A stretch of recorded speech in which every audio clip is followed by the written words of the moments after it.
So as I'm cutting pieces for the posts I'm working on, when I brought the lumber in, I noticed that some of it, you know, some was like this, and this looks good. I mean, that black is just like a little surface that during the drying process, because they're air dried, you know, it got a little bit black because they were stacked solid.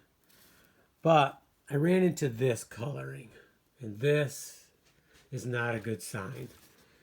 I don't know if they were somewhat compromised when I got them. They might have been, and maybe I knew it, and I knew I would have to be careful about this. So it may be expected because of what I got, and it might have been even free, and I knew I'd have to go through the boards and pull out the bad stuff because I sometimes do that. And I did salvage some, but here's what you need to look for. So first of all, stuff like this, you don't want it in there because the bark is just not good. Stuff like this, I don't want it in there. You know, it's just not going to look good. And edge knots. Edge knots are questionable because this may pop out. Like it might pop out tomorrow.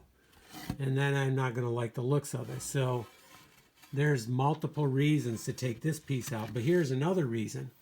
This coloring right here, which you also see right here. I don't know if you can see, but it's a little orangish. So when you're cutting, I sometimes will look at the end grain and look at it. So that does not look good. That looks like rot in there. And it could have been for a couple reasons. Maybe I didn't let them dry fast enough in a good place. Or this was a tree that was diseased and a bunch of it was good, but some of it was questionable, and these are some of the questionable boards. So I have to go through and get the good stuff out and kindling wood with the rest. So it's good when you're cutting to look for these things.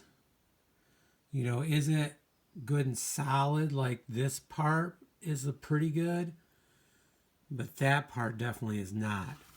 And here I put two side by side here.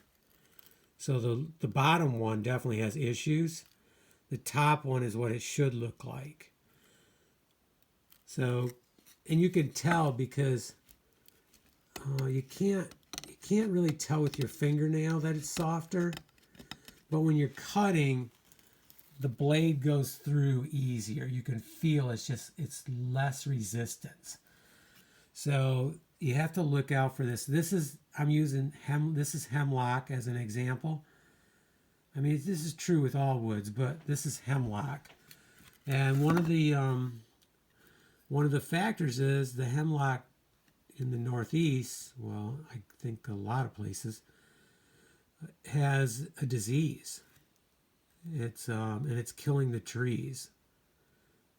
I think it's not a bug, but something that's living on the needles and sucking the juice out of them, killing them.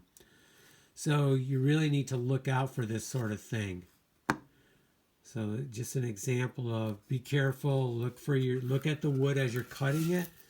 Look for any rot that is compromising the integrity of the lumber.